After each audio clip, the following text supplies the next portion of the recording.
Welcome to FIA Formula 2 as we get ready for the feature race. This is what's happened so far. A scary incident for Sami Megatunin, Luke Browning and Arvid Lindblad, the three drivers walking away safely for their incidents. Turn 3 took prisoners in Dino Beganovic, and we had another incident there when we fought for points, but it would be full points out front for Red Bull Junior, Pepe Martin. That was the sprint race. We're getting all set for what's going to be a very interesting feature here in Austria. Welcome to the Styrian Mountains here in Spielberg. This is going to be fantastic. Yesterday it was Red Flag City, Crash City, and had to go into a timed race. Today though, we've got 40 laps ahead of us for all the action. Let's turn it over to Chris McCarthy. So it's available around the Red Bull Ring, all one after the other, which will give us some great racing in the early stages and possibly towards the latter stages as well as we fight for those podium positions. The soft and the super soft tyre will be in use throughout this race. We have just one solitary point between the top two in the championship and 22 points between the top six. It's set up very nicely. The crowd are there in force and ready to go, and we could see a first-time winner in Leo Fornaroli, the number one, who starts from first place. My name's Chris McCarthy, a pleasure to be here to call you through the action. Alongside me, Alex Brunn.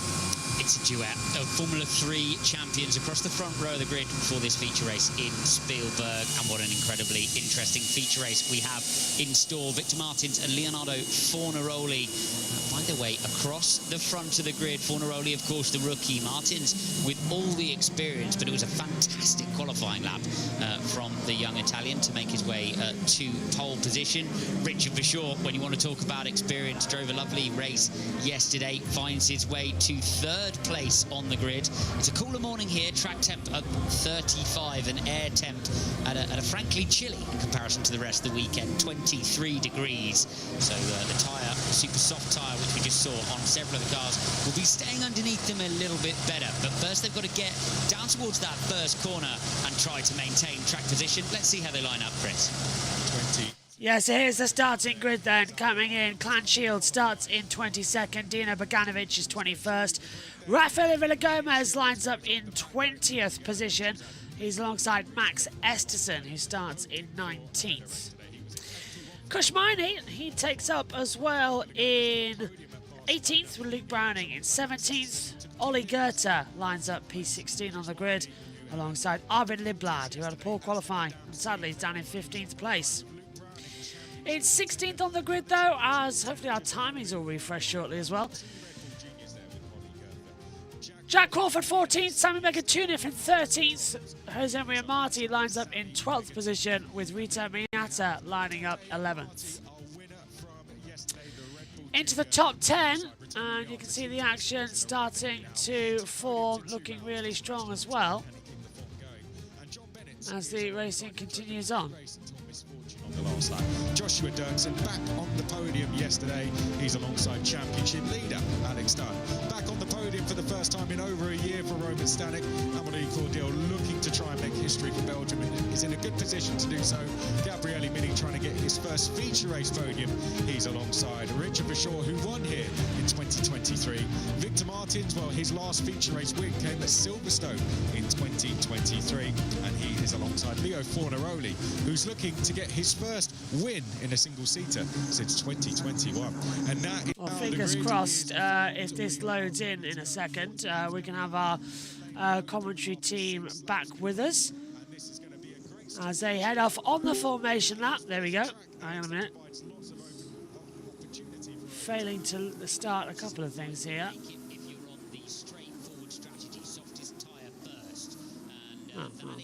That's a great start. Let's go back over. From last year, Gabriel Bortoletta won this race, along with Oliver Behrman, who took the sprint race honours last year. Both will be lining up on the Formula 1 grid a little bit later on to give you a sense of what's at stake here. It is a strategic race, and there's a little bit of tyre degradation. It's not one of those races where we see the tyres fall away drastically. The cars in general... Right, I've got the team back. Hello to Tom and to Omi. Omi, hello. On the formation lap, I know you were going to lead this. I've been forced into it, so we'll do what we did yesterday while we sort this mess out. It's going to be a fun race, though, isn't it? It is going to be a really, really fun one indeed. It's going to be dramatic and it's going to be exciting for us. And let's see whether we can get only one second single-seater win. Let's hear from him now on his chances. Felt mega with the car. It was super nice to drive. Also, I was able to improve some things on my driving. But anyway, we still secured pole position by the nearest of the margin. I'm confident also we did some consecutive lap during free practice. Pace was looking good. So I hope we can achieve good results. Yeah, there we are. And I suppose, Tom, the best laid plans of mice and men obviously go wrong several times, but it's going to be an interesting race, isn't it, here today? 40 laps ahead of us.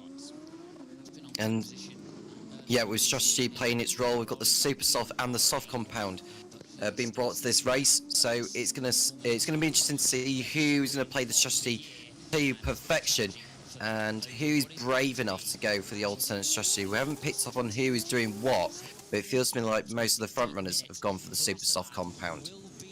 Yep, super soft for the top 9. In fact, it's easy to say who's on softs. Montoya, Mega Tunif, Maney, Esterson and Shields as well. I think we'll just snap an image of that before it goes off the screen. Come on, my phone, please work today. Yeah, there we go, so we can tell who's going on. Everybody else on the ultra-soft tyre to come into it. Only the run into turn 1 is going to be critical here because, as we saw yesterday, make a mistake, it's a big accident waiting for you. Yep, and as we get ready for this race, just confirmation coming in that the Austrian Grand Prix will 2041. Wow. Another long one, okay. All set to go then, ready for FIA Formula 2. Green flag at the back, eyes to the lights. 3, 4, 5. We're racing. Not a bad getaway from the pole sitter, Leonardo Forlaroli. Victor Martins, on the other hand, has not gone away well, but a massive kick of oversteer into the first corner. Several cars as well suffering and sliding around, but it is now Forlaroli leading, but look who's behind him. Richard Verschoor has got the run, trying to go up in towards turn 2. Can he get the move on the outside line? That's going to be super brave as he comes in towards Remus. And Verschoor's going to have the exit. Oh, he's going to do it, isn't he? Omi, there is nothing that Richard Verschoor can't do. He's side by side on the outside, and Forlaroli's trying to fight back on the inside.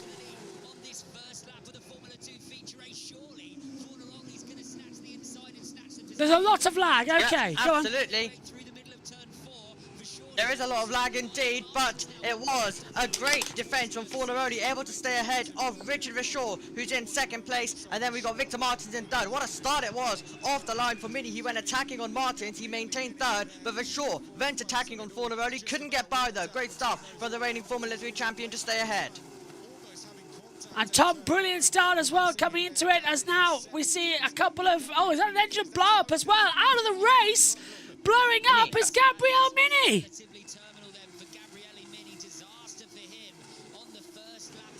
Big blow up for the Prema of Gabriel Mini. After only one lap of racing, the field come through. Look at Josh Dirksen going toe-to-toe with Pepe Marte, yesterday's race winner.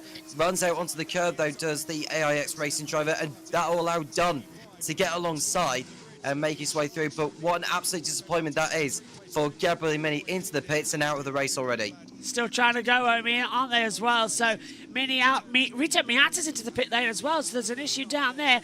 But Mini Mecha Chromed is not what we were expecting here at the Red Bull Ring. It's not what Gabriel Mini wanted. We have Alex Dunn, our championship leader, trying to attack his way past Amri Cordial into the break.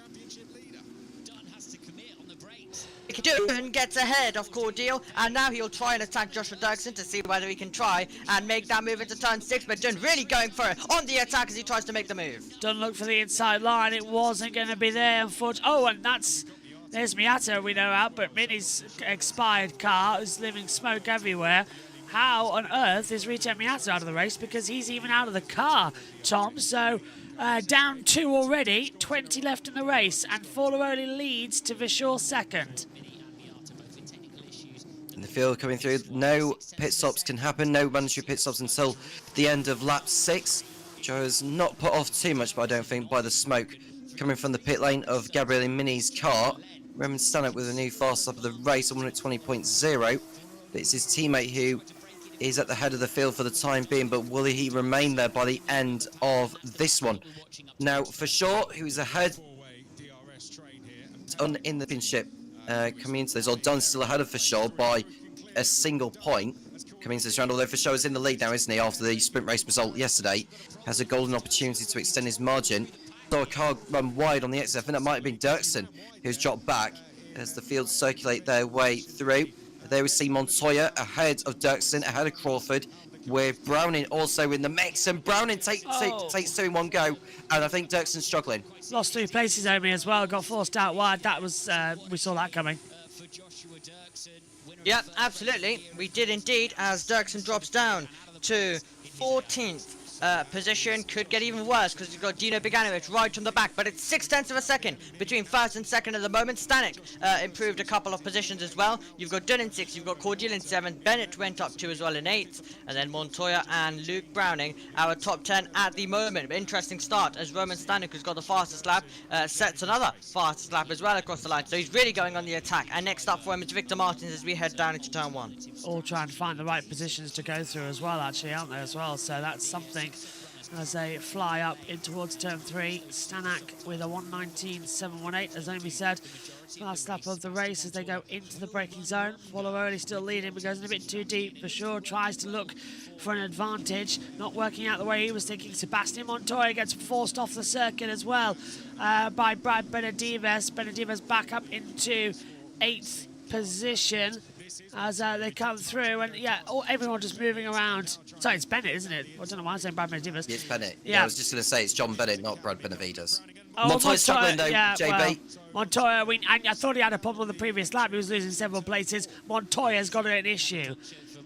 It's a puncture, rear puncture for Montoya. So Montoya's now struggling as we see Kushmaini side by side with Ollie Goethe and makes his way up into 15th place. So not too bad, Omi, as we get into it. Yeah, not too bad indeed. That was absolutely ludicrous stuff. We've had so many drivers who have faded away in this race as well since the start. So it's been that type of event so far as we're on lap number 5. So we're absolutely flying through this feature race at the moment as we come across the line, and there's going to definitely be some opportunities to see some position changes as we see for sure 7 tenths away at the moment from Forlaroli, who did well to control things at the part of the circuit that they're heading to at the moment, and for sure they will be trying to execute this. He's come across the line twice around the circuit as a winner. He only one counted though as Luke Browning moves up to 8th position. Yeah, so Browning making positions out there as well, Tom, and slipstream battles begin as well because Browning's got going to be under attack a little bit as well from Bennett, who's trying to look back, but then also we've got Crawford and Lindblad still in there as Miney makes another position up. Position gain for Miney over Dirksen, who's continuing to struggle in this one. Did Montoya make it back to the pit lane? My assumption is that he has done. And it's another race to forget for Prema, what's been a difficult weekend for them. But Forlaroli's still out in front ahead of for sure and Martin. One driver's gained a ton of places so far. Is Pepe Marti up there in 5th place. He started 12th on the grid and he's made up a brilliant amount of places as he continues on. We're now heading on to lap number 6, and this is the point where we can see some pit stops made. Montoya's still going in this race actually. I don't know whether he lost a gear or something, or he lost drive somewhat. But he is now on the rear of Kian Shields. And I'd love to know what happened to Montoya in terms of the problem he had that saw him slow so much. But that has left him with so much work to do as Dunn goes through on the inside of Marty into 5th. Marty's got the cut back there at the exit of Remus down towards Socialist Gold, so Dunn's going to have a little bit of hard work. They go wheel to wheel, both on the ultra soft tyre as they come under braking. This should be easy to slip back to on the inside, and indeed it was for Jose Maria Marti. But Dunomi still having the go and using these ultra soft tyres as much as they possibly can. Absolutely, that's exactly what they're doing as we review and go back to the race start. And it was, as we mentioned, a slow start off the line for Gabriele Mini, a slow start off the line for Ambry Cordial as well. It was super tight contact actually between the Rodins. Dunn and Cordial making contact as they went 3 wide into turn number 1. So that's exactly what happened down there. As we take a look further back as they all made their way through Remus cleanly this time by. A few pit stops coming in. Victor Martins, Pepe Marti, Alex Dunn have all come into the pit lane at the moment as well. So a few pit stops taking place, live pictures as we continue to watch the replays of brilliant job by Leonardo Fornaroli to stay ahead of Richard Rashaw. Yeah, what did you spot, Thomas, that we go with Alexander Dunn? Well, I saw Pepe Marti come through the field further back, hence why he made up all those places at the beginning. But this is a replay of Dunn locking up, making contact with his teammate as well, which won't have done the size too good. Yeah, telling me I'm sorry. Yeah, that wasn't his fault there, was it, as you said? Just a lock This up. is further on in the lap between Dirksen, who locks up, and there was actually contact between him and what I believe was Luke Browning. I think it was Browning that he made contact with, and further contact between John Bennett and Sebastian Montoya when they were fighting for position. That could be the problem to Montoya's car there. And you mentioned that he had a puncture. I'm not so sure he had done, but he did slow not too long after. Right, so Marty has changed over as well. So 16 down. So Victor Martins now has the lead of the race in that sense of those who have pitted stands of things only. So watch out for him later on in the feature race. Yep, Rashaw, Stanek, Cordial, Browning, Bennett and Lindblad are the ones to go through the pit lane this time by. So more and more pit stops coming into play in this FIA Formula 2 feature race. We're on lap 8 out of 40, and now it is over to the crews down in the pit lane as the tyres go off, one man to a wheel in FIA Formula 2, and that is tidy stuff there by MP Motorsport to get out Richard Rashaw nice and easily there as he will make his way back out onto the circuit. They'll all rejoin the fast lane and then they'll hope to try and rejoin into a bit of clean air as we make our way into turn number 1.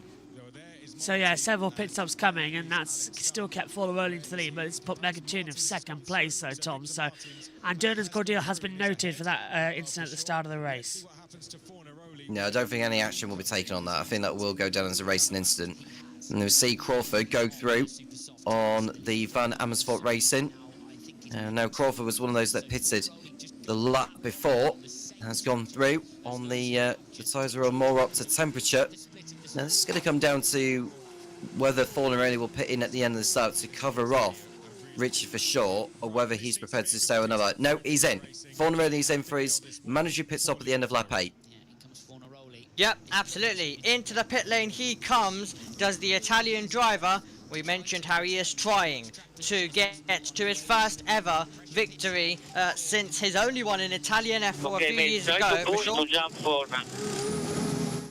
Go on. Well, we know the goal. We know the goal as Fornaroli gets released there. We know the goal 100% for Rashaw. Let's see whether he's going to be able to achieve that as he comes to the end of the pit lane. Rashaw making his way down the start-finish straight. Fornaroli will be getting back up to racing speed. Could be very tight in a few moments' time. Rashaw gets down into turn number 1. Fornaroli will rejoin, and it will be a battle down towards Remus corner in a few moments' time, and Rashaw will get ahead. Rashaw's got those tyres warmed up, and he gets past Leonardo Fornaroli, Tom. Yes, and Fornaroli will have the DRS behind, but his tyres won't be up to temperature like what Rashaw's is. So Rashaw needs to use this now to get through. As Dunn overtakes Pepe Marti again for what is 9th position on the road, but Marti's coming back, a wheel on the grass from the Spaniard as he heads through on the Irishman. And it looks like the Campos driver has got the inside line for turn 4, and that's position done there for Pepe Marti on Alex Dunn. But there will be more tussling between those two in the near future. And it's Victor Martin who's the leader of all this now. So Victor Martin leads the F2 feature race after making that mandatory stop. He's jumped both Verschoor and Fornaroli in the stops. Undercut playing critical there, because Martins made his way in 2 laps before Fornaroli, Verschoor 1 lap before Fornaroli, and those two are the ones to exit ahead. So it's Martins the one to watch, and he's got a decent advantage over Verschoor, who's trying to give him chase. Fornaroli's coming under threat though by Pepe Marti and Alex Dern, who will continue their battle as we go up to Niki Lauda curve on lap number 10 of this race. They will exit their way through and look to see what sort of move can they make down towards turn 2, but I think it could be Alex Dern who's dishing out the overtake once more. Yeah, going to be pushing hard now, isn't he, as well as they come uphill towards the braking zone. This is now lap 10. We're completing 9 laps. Oh, no, Dunn's not going to go for it, but Martins is on Fornaroli, and Dunn's going to say thank you very much, try and make it 3 wide, has to back out of it. No incident between Dunn and Cordial has been given, but now they're all battling hard together. Round the outside line, Marty gets ahead of Fornaroli down in towards Socha's goal. Dunn's going to try and come on the inside line, puts his foot down to the floor. He'll get ahead of Fornaroli as well if he can keep the traction around the outside. Marty's up into position as well. Fornaroli holding off. Dunn's not going to back out of this one. He's got track position. Round the outside, keeps the throttle in. Fantastic move from Alexander Dunn. And Fornaroli drops down into 10th place now on this soft compound tyre. And I wouldn't be surprised if Dunn gets Marty here either, Romy. He's completely on track for it. Alex Dern on the charge, goes the long way round, doesn't back out of it, and takes the place as Alex Dern made his way through a driver who started his weekend in absolute style with FP1 in Formula 1, and he's trying to end it highly as well with the FIA Formula 2 feature race. He's only 3/10 away from Pepe Marti. These two have had battles so far this season, but I don't know how much longer this could be. A battleless ordeal is blowing up down the start-finish straight. Right, that's 2 now. That's a bit ridiculous, isn't it? This could be a safety car. Yellow flags are out. As now, Dunn's going to have to get this done then, because this will be 4. The lead of the race is going to the inside line, turn 3. We've gone green, which is good news. As Alexander Dunn goes through, Fornaroli's going to have to switch back as well as they come down towards Sochless goals. Anybody going to go for it? DRS will be active though, but it won't be for Alexander Dunn as they come down to the braking zone. Yellow and green keep flying out alongside each other. Fornaroli can't get ahead of Marti, but into the net lead of the race goes Alexander Dunn. Surely we're going to need a safety car. Where did he end up with the engine blowing up? I reckon he's pulled off on the outside of turn 1. You know where Kvyat pulled off back in 2020, JB? That's probably where he's pulled off. So if that's the case, then they don't need to bring out any form of intervention. What if there's oil down? That's what's worrying me. The marshals need to get their eyes out and see if it is going to have anything down. Well, first time the car's coming through. Let's take a look. Fornaroli. Chances are going to happen. They're going to fight. Take your chances. Fights are going to happen, then you jump in. Cordial is running slowly or stopped, so we knew that. The engines blew up. But I think he's out. Oh, I think you're right. He's out of position, so he looks to be okay. As I'm just going to take this opportunity to check the audio to see in case by some miracle FOM have fixed their issue with F2 and F3. No, they haven't. It's exactly the same. So that's still great. My backup solution then working at the moment, which is taking the left side of the audio. Is Fornaroli going to have a little look? No, he's not, Omi, so he just lifts out of it again. But still, that's 2 Mechachrome engine blown up as well. They don't work. Why do we keep them? Yeah, not going well in terms of faults today as well. 5-second penalty for Oliver Garza. That is for speeding in the pit lane. The driver who made contact with Dino Beganovic yesterday down at Remus on our initial restart after the red flag. And we are getting this great battle right now for a net P3 between Marty and Fornaroli. It is, of course, Victor Marty with the net race lead. You've got Richard Verschoor in second. Overall on circuit right now, it is Kushmani ahead of Mega Tunif and Sebastian Montoya. That's your top 3 there. But Verschoor, who set the fastest lap of the race, is now closing in. Make him nervous, use also mirrors. Well, yeah, I kind of saw that was coming. Still, Kushmani has the lead of the race, and a well-timed safety car would keep him in the lead of the race, which I'm surprised about as well, to be fair. So it's a shame I won't get to call the end of this race, because I'll be off to Moto 3 and their action as well. So, oh well, it's I wasn't even supposed to be calling this race. I am not a happy bunny today. I'm very tired and sleep deprived after a 5-hour NASCAR Cup race that got red flagged twice. Well, at least you know what JT feels. Oh, and 10 cautions as well. Oh, nice. Yeah, it wasn't fun. We went on at 11:30. We came off air at 4:21 a.m. So a long broadcast for that.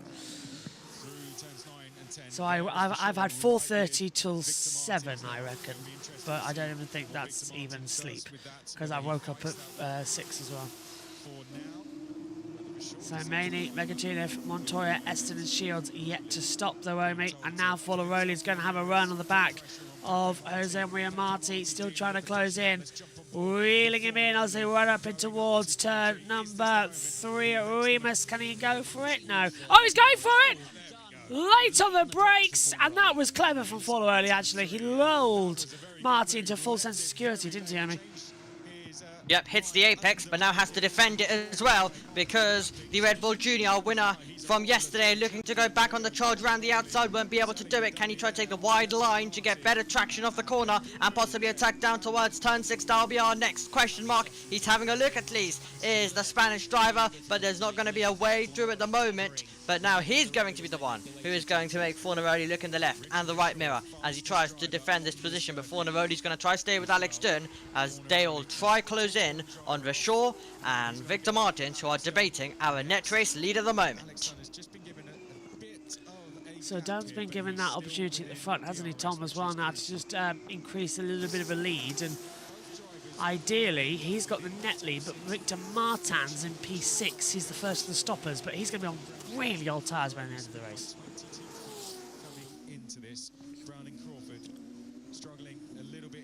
So, Megatunif leading on that 15 of 40.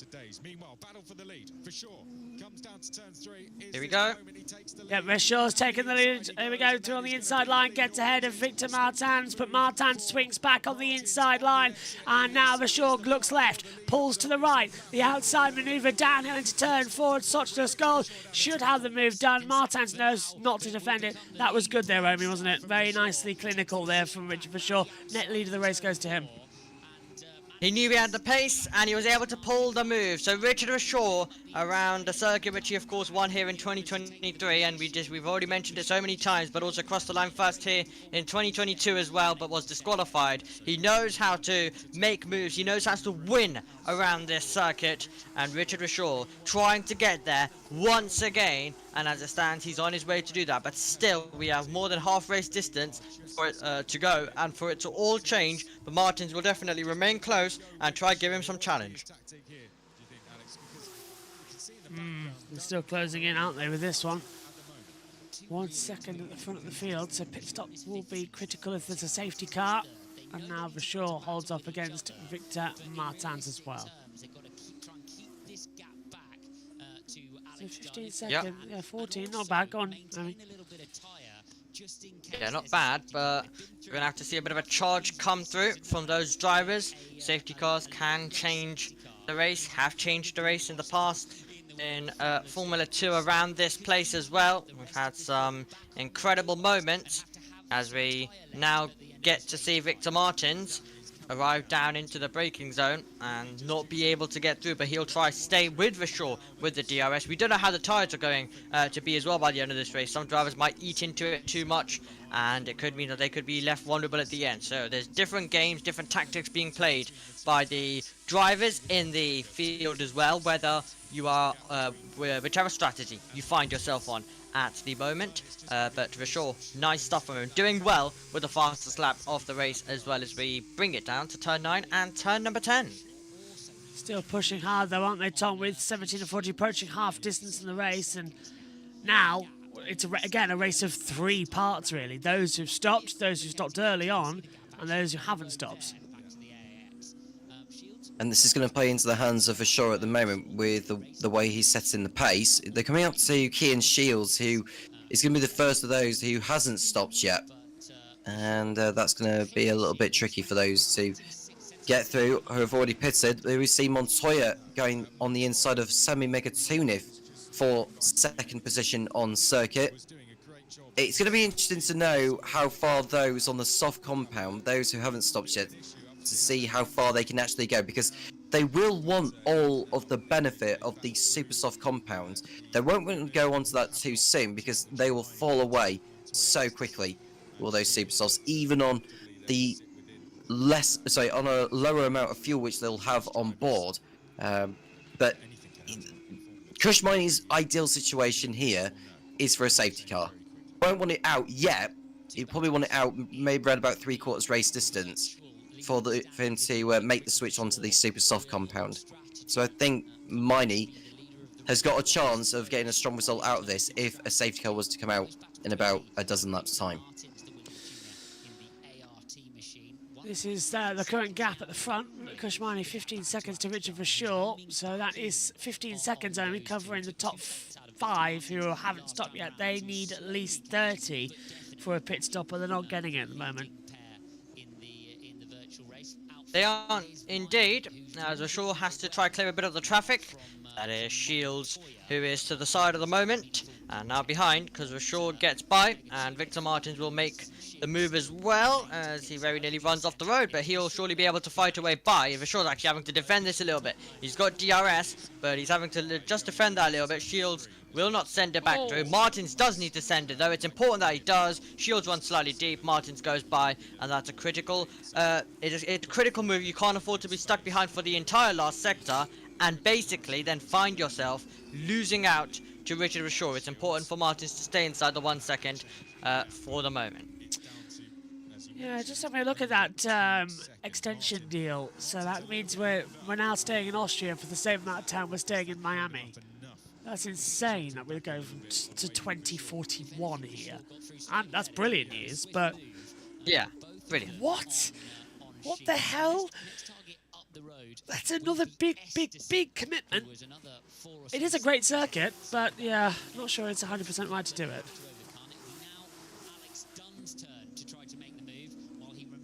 Taking 2. Okay. This JB takes a little break. There's our reigning Formula 2 champion, Gabriel Bortoletto.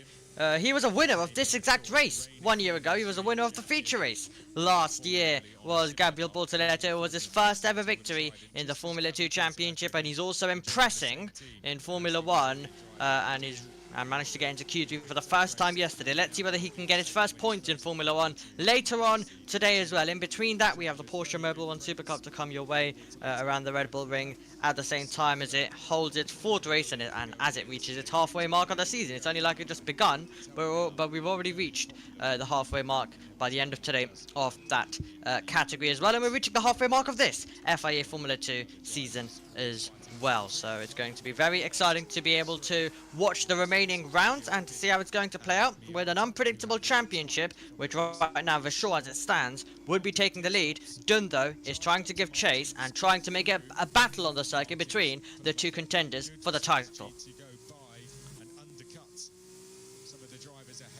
Alex Dunn coming down the pit straight then as he gets to the rear of Shields. Vitally important he gets past. He won't do it into turn 1. So he'll have to wait a little bit and then make the move, as he's got Fornaroli chasing him down all the time. So it's an absolute must that Dunn gets past Shields here. Fornaroli will follow through as well. And soon Pepe Marti will do the same. As Shields continues to struggle. I'm not even sure Shields was ready for the drive in Formula 2, in all honesty. He just seems so lacklustre compared to the rest of the field. And the fact he got given the drive, really, was purely on the basis of the funding which he was able to bring into the team. And it feels like a waste of a seat that could have been given to someone who warranted it more. Yeah, and also at the same time, if we consider all of the factors behind it, and also if we look at qualifying, the entire field, 1st to 21st, separated by 9/10. And then he was 1.3 seconds off the pace. I think that tells you everything you need to know. How everyone was so close and everyone was in this big gaggle. And then you get someone just 4 seconds of the pace, making it so that we don't have the entire field under 1 second. So I think that's one of the examples of many of the reason why Shields, and he didn't really impress or do anything in Formula 3 either. So definitely a seat that he shouldn't really be in at this stage. Definitely another season to try and learn the grasps of Formula 3 before coming and arriving to the scene in the FIA Formula 2 Championship. Bennett and Montoya, their collision at turn number 2 will be investigated after the race, as it always is in Formula 2 at times, and we will make sure to bring you that news in Formula 1 later on if we do have it by then as well. So we will make sure that we keep you updated with all Formula 3, Formula 2 and the Porsche Super Cup updates regarding any steward decisions there might be. Pepe Marti has also just made work of Shields as he moves up to what is 9th place on the circuit, and Alex Dunn is 1 second away now from Victor Martins, so he is going to be getting close to the driver who he battled with a few times yesterday, and of course their rivalry from all the way in Monaco, the start of that feature race, to the collision they had in practice as well in Spain, and now their main battle that's coming for second place, the next second place in a few moments time. This is a replay of Shields and Marti. There's Marty completing the move on Shields. Shields did fight back on the exit, but Marty was always going to have the advantage on the fresher tyres. There we see Miney and Montoya. Montoya's left Megatuna for dead since he got by him, or Esterson it might have been. But he's really now coming alive in this one. He's on the rear of Miney. Won't want to take too much life out of the tyres. So it could be that Miney decides to let Montoya go here. And we'll see how this one plays out. Rear wing open on the Prema. And Montoya, does he go through on the inside? Miney leaves the door open and he does not fire. Montoya goes through into the lead of this Formula 2 feature race, but they have still yet to pit those two. Yep, still yet to pit, but Sebastian Montoya hits the front of the field. Right, here's the battle that we all want. Alex Dunn, Victor Martins, and they're about to do it on this circuit. 0.5 of a second by the time we get down to turn 4, meaning the next lap by, it is going to be action between these two drivers, in the words of Joshua Birch, as we make our way through. Let's hear from Vishal. Keep me updated, please.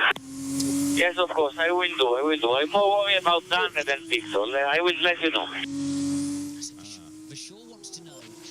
Yeah, so that is Vishal asking and talking with the team. Important discussions going on there at the moment as we bring it down into turn number 9 and into turn number 10 as well. As we take a look at the Tridents, they've only scored 1 point this season, and that was at the Imola feature race. At least they did it on home soil.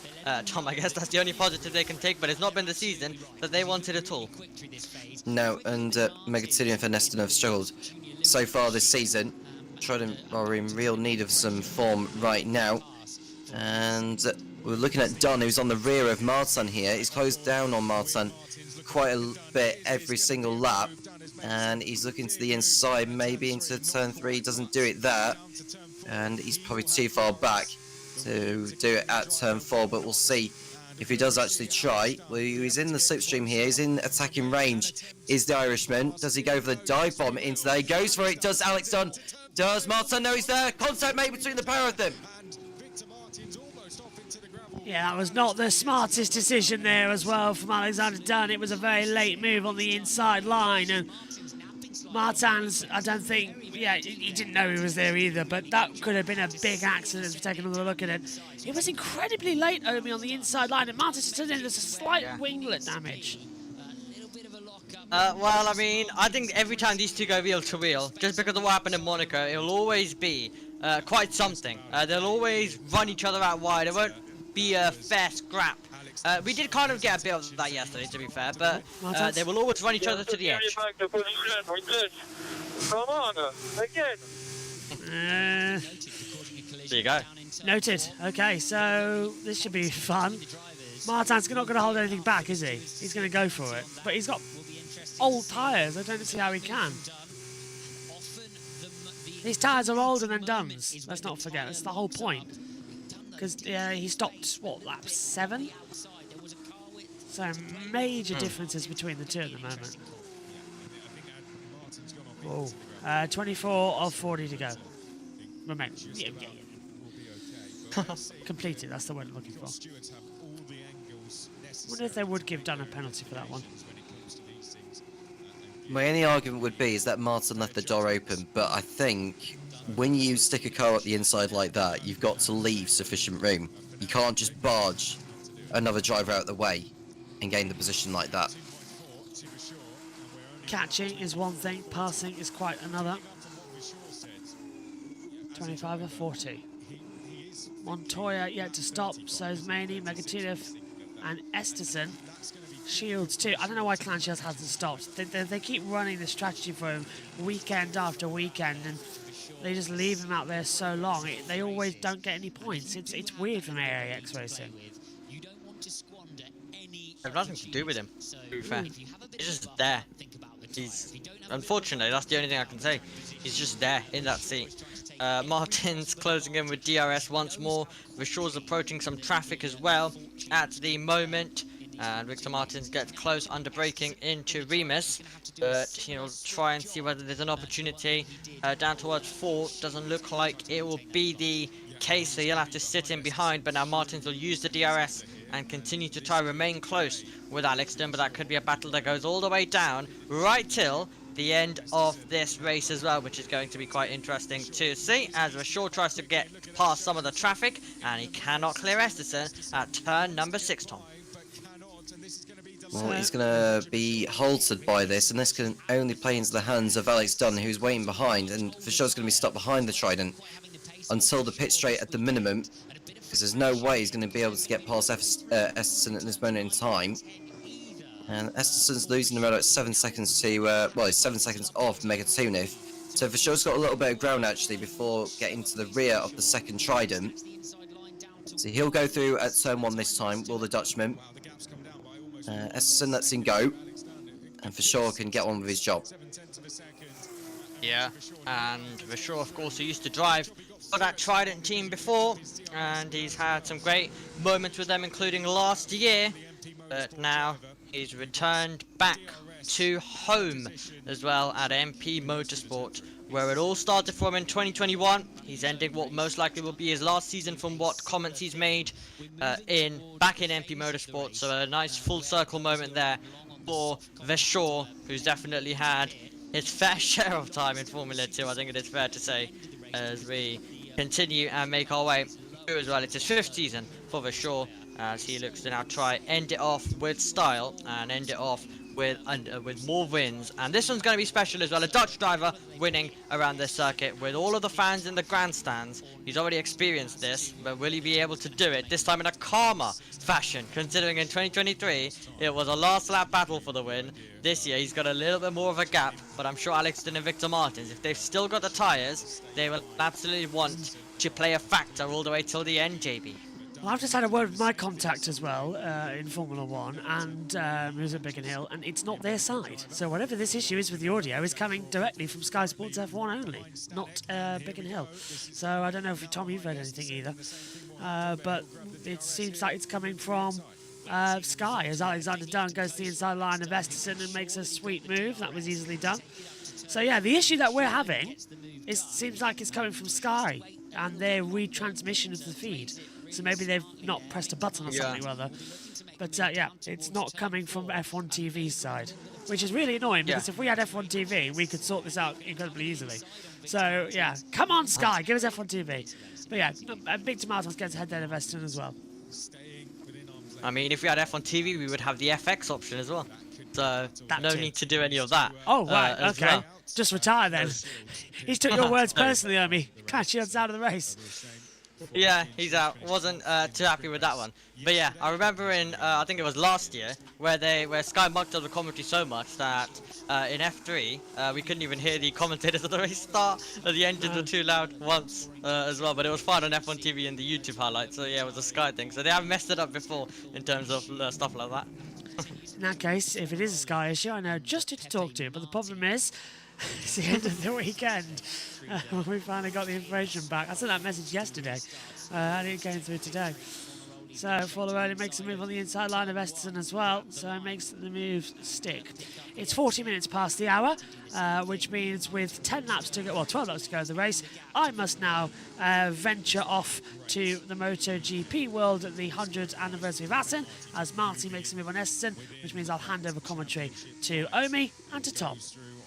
Thank you very much, JB, as well, for your service in FIA Formula 2 today. As I was going to shoot me. As well, okay. Good luck in Retro 3. As we are lap number 28 out of 40. Still waiting for the pit stop stages to happen. That's Crawford making his way through under braking, and he's getting past Roman Stanek. So that's Crawford to 11th, Stanek to 12th at the moment. Still 4 more drivers to come in and make their pit stop though, Tom. Waiting for Montoya, Miney, Megatunov and Esserson. Now Montoya is in the lead right now. No sign of a safety car at the moment. Unfortunately for Montoya, this would be a very good time for Montoya, Miney, Megatunov and Esserson to come in. Should there be a safety car. But Alex Dunn and Richard Shaw are still closing in on the top 3, who are continuing to stay out there at this moment in time. And we're looking at Rowan Stanek, who is on the rear of Jack Crawford, who started this race in 14th position. And he's going for another points haul here. And we're looking at Fornarelli and Marty now. Fornarelli in P7, Marty in P8, which would effectively be P4 and P5 for the pair of them. Now Fornarelli, who was on pole earlier, he's now having to fight off the Spaniard, who's another one of those who was in Formula 3 a couple of years ago, and there we see a move from Luke Browning on Max Esterson. That move was coming for quite a bit, and that is Browning through into P9 on circuit. When are we going to see Montoya, Miney and Megatunov pit then, Omi? Because it's getting to that point in the race now, they're just going to hope for a safety car?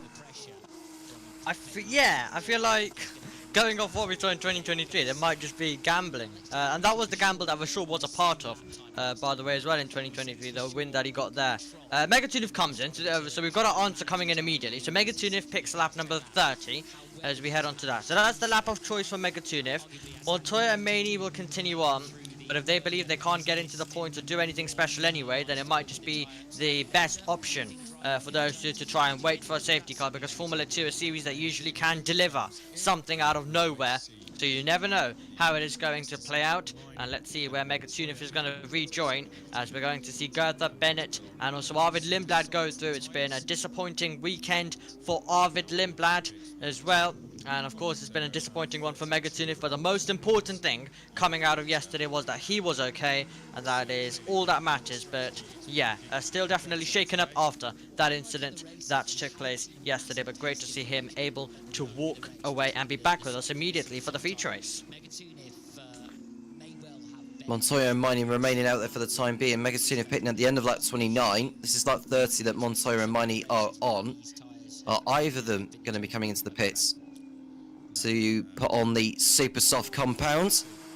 We'll see soon enough, as for sure continues to hold the net race lead over Alex Dunn. For sure will extend his championship lead as it stands. Montoya does pit in, Omi. So, there we go. We're now starting to see it as well, as Montoya dives it into the pit lane. It is over to the Prema crew.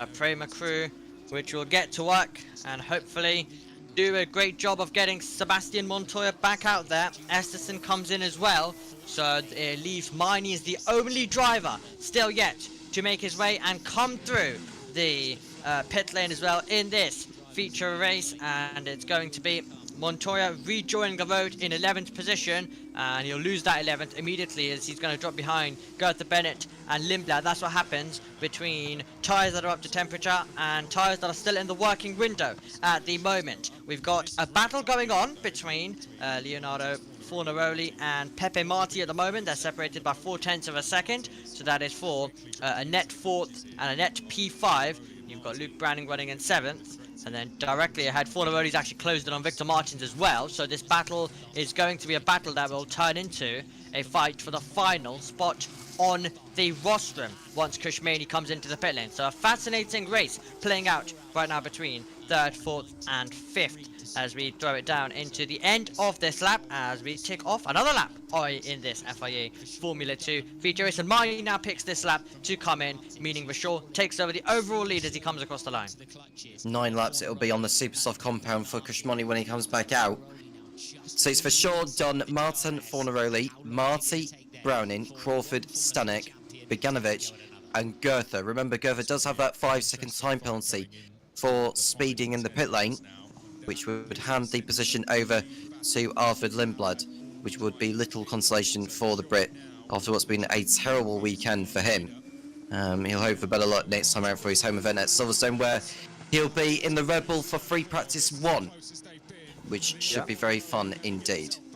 Here we go, selling the dummy, diving to the inside. Fornaroli trying to get past Martins. These two drivers who shared the front row in the race, and they found themselves, of course, they're both Formula 3 champions of the past. Fornaroli 2024, Victor Martins 2022, and they're both battling and showing their class in Formula 2 now. And it was Martins who stayed ahead, but Fornaroli looked to the outside, looked to the inside. Neither way worked, and he's still in behind. This is going to be a great battle as Montoya starts his progress, as he was able to fight away by and move up, and that was past Villa Gomez, and then he was also able to get past Sami Megatunov as well at the moment towards Montoya, and he also got past Bennett, so that happened on that previous lap. We come over the line, and it's going to be the story once again of Fornaroli closing in the yellow Invicta car. If you are synced up with us, these are great pictures around the Red Bull Ring on lap number 33, and you're going to have to keep an eye on Montoya, Megatunov, Maney and Esterson trying to attack to get themselves into some points paying positions, but it's the battle for the final spot on the podium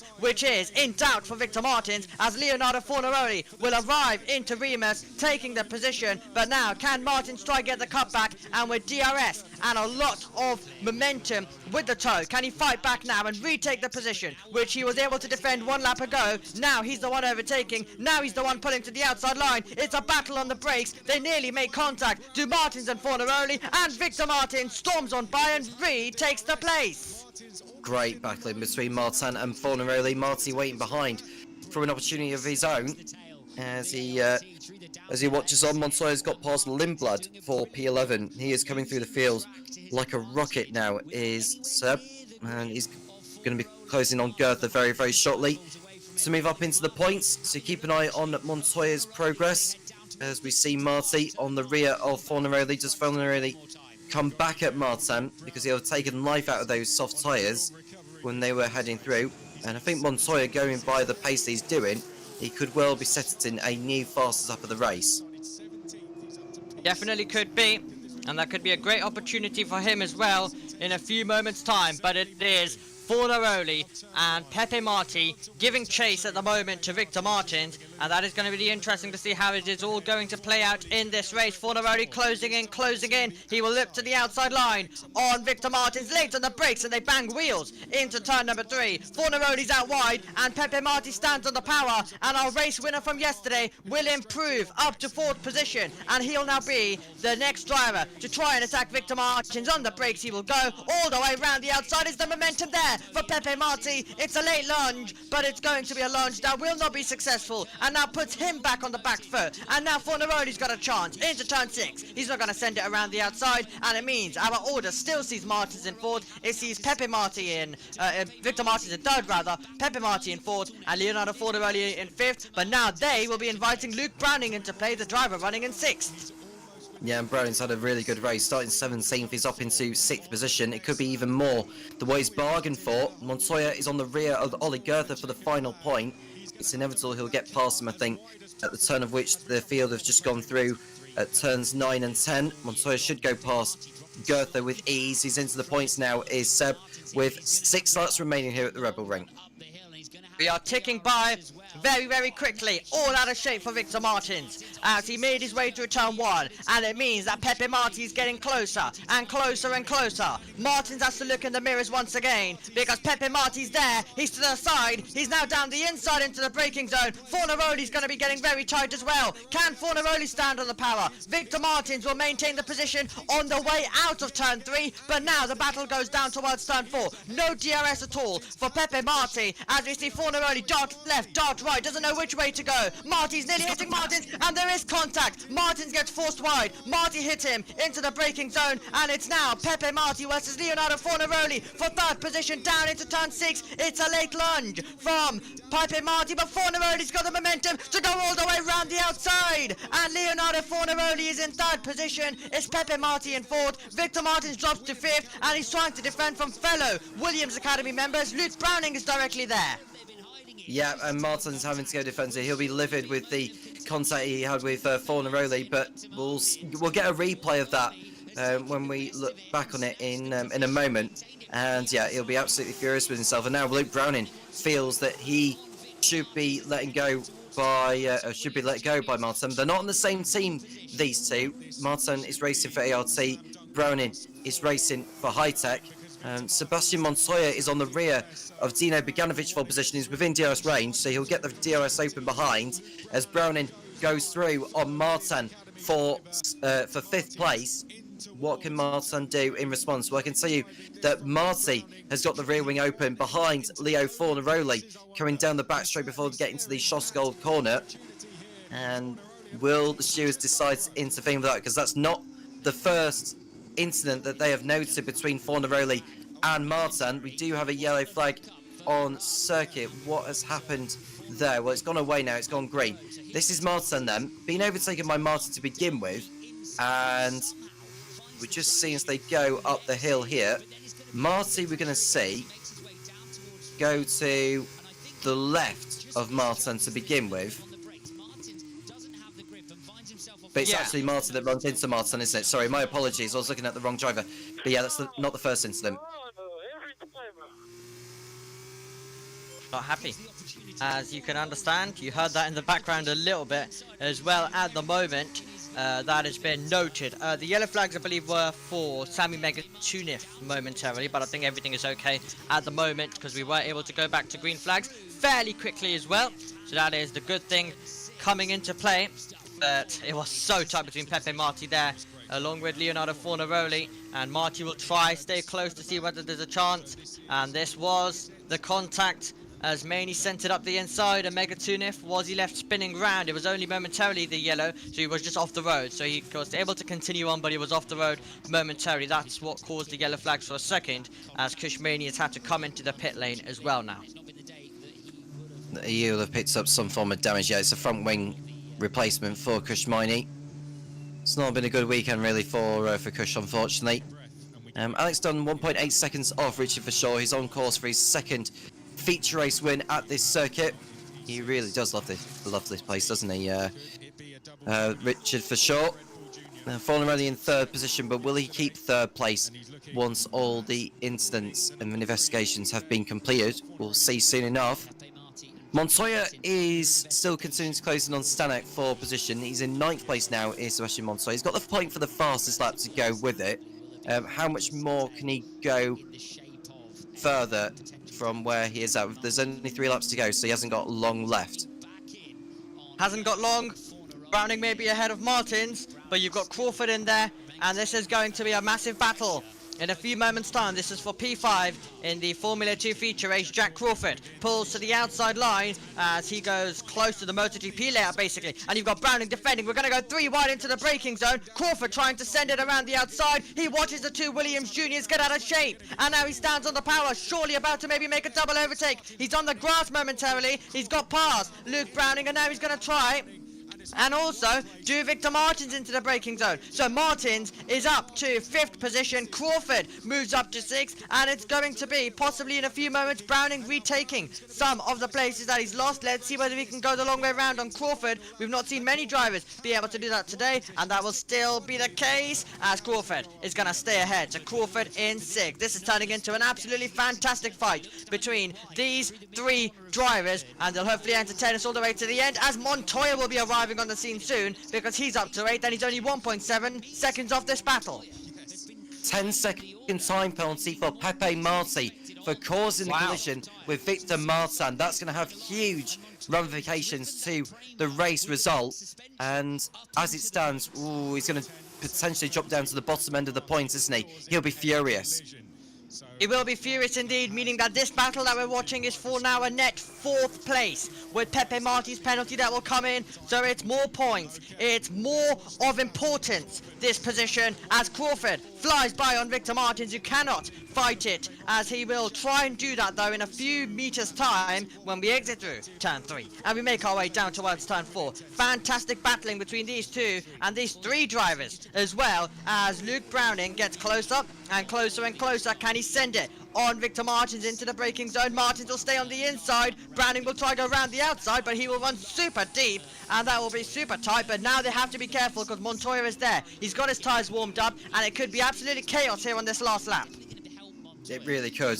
Marty, well, as it stands with the penalty, he's going to drop down to, or he's going to drop to at least 9th position, I think. Well, he'll drop to 9th place as it stands, so if he can just get on with it, stay within DRS range of Fornaroli, he may just bridge out enough of a gap, and who knows what could happen with this battle here that could limit the damage for Pepe Marti. Crawford is at the head of this as Montoya goes through on Browning at the final corner. Nice overtake there from Montoya, and I think Browning saw that one coming and decided to let Montoya go this time around. There's nothing you can do to stop Sebastian Montoya with the tyres that he's got, and he will be putting the drivers in front under threat, as well as that's all out of shape for Victor Martins, and that will leave him under massive pressure, because here's Sebastian Montoya pulling alongside, getting the move done, but it'll be interesting to see whether there's enough time to get Crawford. Crawford's pulling up the road massively as well. The yellow flags are now flying. We see wheel to wheel between Browning and Martins. They're so close together, arriving down towards the braking zone as we make our way through. Who's going to emerge ahead? Is that Lindblad and Goethe further back as well, who were battling? Yes, they've made contact. They are the two drivers who are involved. Victor Martins round the outside of Luke Browning. The two Williams Juniors going for it, and definitely not giving each other an inch, heading down into turn 6. Browning fights back. Martins still having to defend, and Browning going for the move that Dirksen made yesterday. It's going to be a brilliant fight between the Williams Junior, and Browning gets back ahead, but at the front of the field, it'll be another victory at the Red Bull Ring for the Dutch driver. Richard Verschoor wins. He beats home Alex Stern. The top two in the championship are the top two across the line, and it's Browning who got past Victor Martins, and now Martins won't have the tyres to fight back. It'll be Fornaroli in third. Pepe Marti will lose positions across the line due to the penalty. Crawford gets promoted, so does Montoya. Then it is Browning, and that was Formula 2 at its finest, and Martins actually couldn't even get Marti, so Marti was able to pull away, and that's how much the battle cost him, that Martins could not get ahead, and he finishes in P8. Again. Bravo. Yes! Let's go, guys. Let's go. Thank you so much. And with that, There we go, that's for sure on the radio. But Tom, well, the distracting factor there was we had the Red Bull livery car of Goethe stationary. We would have seen in our shot. So there was contact on the last lap between Goethe and Lindblad. They were battling their way through, and there is the Red Bull car stricken in the gravel. Yeah, a long way in. I don't know whether they've had contact on the way in, and Goethe has gone flying across the runoff area. It's straight into the gravel trap. It's a very strange way he's gone in there. Yes, he has. He's had contact with Arvid Lindblad on the way in, and he's gone flying across the circuit. Lucky not to take out another driver. He launched over the curb, entering the runoff area of Remus, and yeah, that could have done not just damage to the car, but to the driver himself. You never want to see a car flying. I think we've had enough of that across Formula 2 this weekend. Lots of cars going in the air momentarily, and that is major speed as our TV pictures disconnect as well momentarily. But luckily we are to the podium phase, so we will be able to hopefully hand over to the world feed as we will receive our pictures back. Okay, over to Chris McCarthy and Alex Brundle. so best wishes with Ollie Goethe there. He's had a big old bounce across the road. Miney and So, Tunif will be under investigation. don't think, let's try listening. Well done, that was awesome. Good job, boys. I was keeping it everything. I was absolutely on the limit, so yeah, well done. Great drive from Alex Dunn. Started P7, came through into second place. Fornaroli, third place for him, another podium. But I think that one out front will go. Yeah, apologies that the world feed is quite quiet right now as well. So we'll continue on. Let's listen in again. In front of all the orange people. So good. Thank you, guys. By the way, yesterday was my birthday, so thank you for the gift. Thank you. Well, it was a gift. We get our pictures back up here in the commentary box. I mean, we didn't even need to turn up the world feed commentary. You could still hear it a little bit as well, due to the sky issues there's been, but he's been here before, and he's here once again on top of the car as a winner around Spielberg. And this is a circuit that has given him a lot in Formula 2, and what a way it is to say goodbye, with the chance of this most likely being his last season in Formula 2. This is a great opportunity, and this is exactly what he dreams of as well. Fornaroli there to congratulate Vachon, who will go into the hands of the MP Motorsport team, and that's a special connection that will live on. Alex Stern finds himself losing the championship lead, but now I think we're properly establishing, Tom, our title contenders this year. It's taken a while due to a very scruffy start, but we are finally establishing who could be taking the crown in 2025. Absolutely, the closest ones seem to be done and for sure, but as ever in Formula 2, that could change in a blink of an eye. It can change in the space of a few race weekends. We've reached the halfway point in the championship, and who knows who could really put themselves in fine form all the way through to the end of the year. And I'm really happy to see for sure taking victory once again. His third of the season, his second win at this circuit, and what has Alex Dunn got in response to that coming into his home round? Yeah, absolutely. His home round next time out at Silverstone Circuit, of course. He is an Irish driver, but there isn't an Irish Grand Prix, so he is going to be enjoying himself as well, as is Richard Vachon right now at the moment. But Arvid Lindblad, as Tom told you earlier on, will be participating in FP1 as well. We'll definitely remind you and bring you up to date more of that as Alexa Quinton points the drivers, as Lindblad's given a 10-second penalty for causing a collision. So that must be the collision that we saw at the end with Goethe. So, I mean, for them to collide on the straight, things definitely went wrong, I think it is fair to say. FIA have more angles than us. But a great performance, and a classy performance. Fornaroli still cannot get a second single-seater win. The Dutch Army's party started a little bit earlier. Verstappen finds himself starting a little bit further down in the field in Formula 1. So who knows whether they'll get to see it in Formula 1. At least they can enjoy it in Formula 2. And then we've got the Porsche Super Cup, which is also full of Dutch talents who could be heading to the top step as well. So we'll bring you up to date, and we'll bring you more information on that. But Dunn closed the gap into 1.1 second at the end, Tom. So he managed the tyres quite well, did Alex, and I think he'll be quite happy with that one. The timing of everything just working out there for Vachon. But Dunn, I think, can be happy with this performance, considering he started slightly more back as well. But it is time now for the post-race interviews, and Richard Vachon is going to be speaking to Vicky Pereira. A great undercut. You held your position. You made those moves. How does it feel?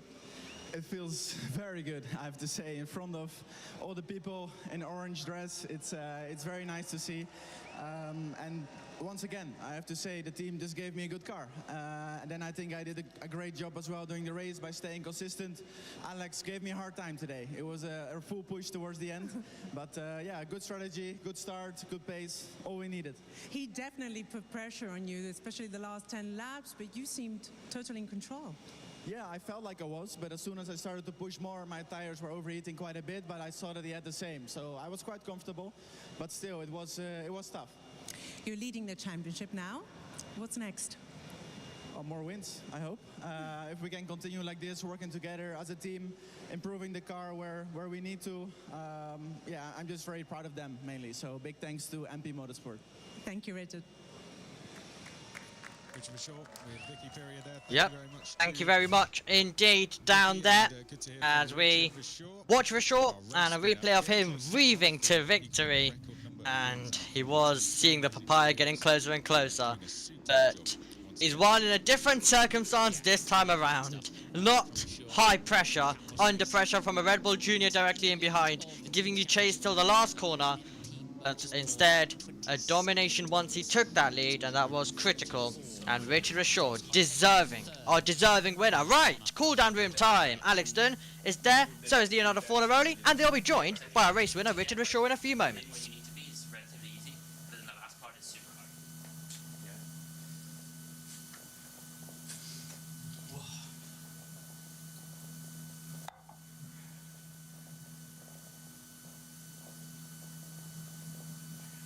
Not many words being exchanged there.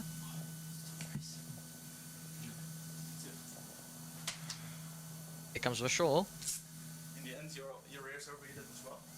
No, I think 2 laps ago, I went in too deep into turn 1 and I went straight. I saw that, yeah. But I mean, they were struggling. I lost so much time here. I did the same. 6:10, I think. The whole race I was like flat out. Yeah, I was in front of you. When the battle with Victor and Pepe was crazy. Yeah? Yeah. Here.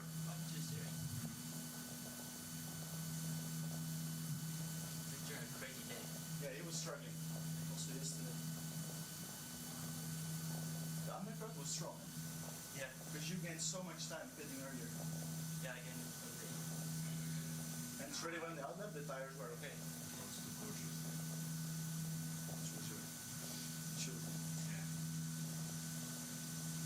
Where did... Oh!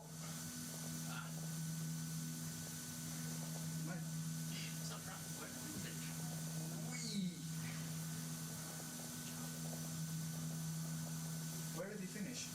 Who is this? Oli. This is Oli. Oh, wow. Oh my god.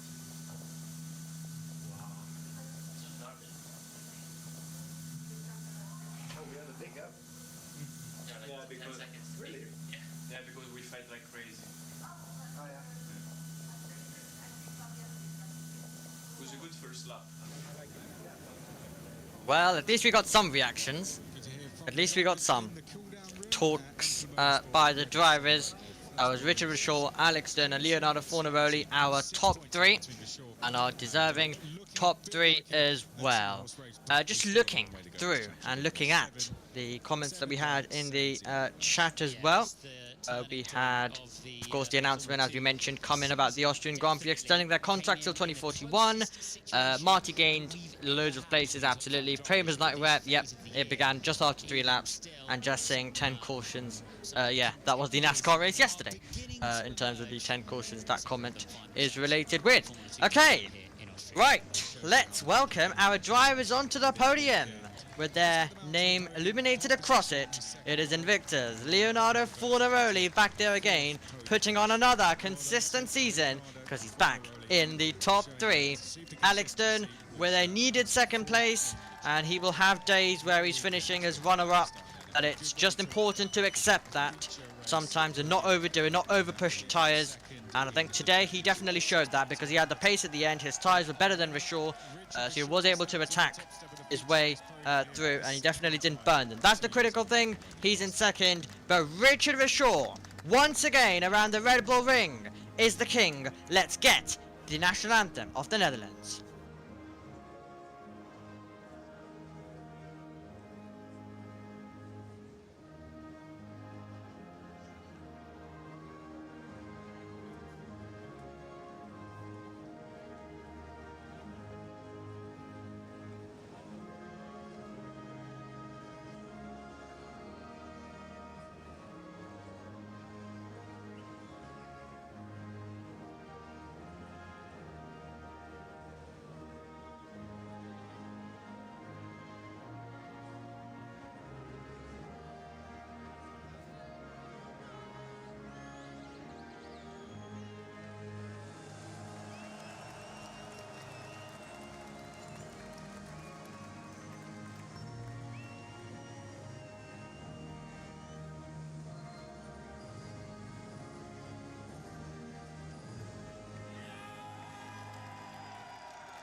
A Dutch team with a Dutch winner at the Red Bull Ring. Extraordinary stuff for the fans and extraordinary stuff for everyone down there at MP Motorsport. Rashul gets the trophy presented and he lifts it up, throws it into the air, and he'll definitely add that to the trophy cabinet indeed. Alex Dunn, our 2nd place driver, the McLaren Junior. I mean, his championship rival Richard Rashul. We saw him with the Chasing the Dream episode, talking with McLaren about some sort of deal, whether that even could be the World Endurance Championship in a few years once they enter that. But if he is beating their very own man, I mean, he does have a case. But right now, for now, they are there to cheer on Alex Dunn and Fornaroli the Italian driver, as I mentioned, just being consistent as normal, just being Fornaroli as he normally is as well. And we make our way through.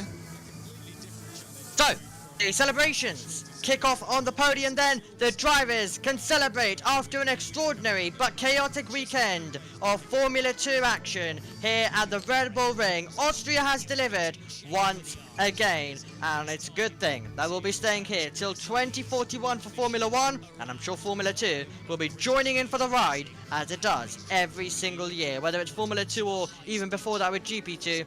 Austria has been extraordinary, and I'm happy that we're going to be able to continue that for more and more years, and we'll be able to enjoy moments like this one where we are seeing now the top 3 pose after an extraordinary event across Formula 2 and this feature contest, which saw a feature contest that will play a vital part in this Formula 2 season. Okay, well, the drivers will walk off the podium and we will conclude things in Formula 2. Tom, I'd love to get your final thoughts from the weekend in Austria and looking ahead to a week's time at Silverstone.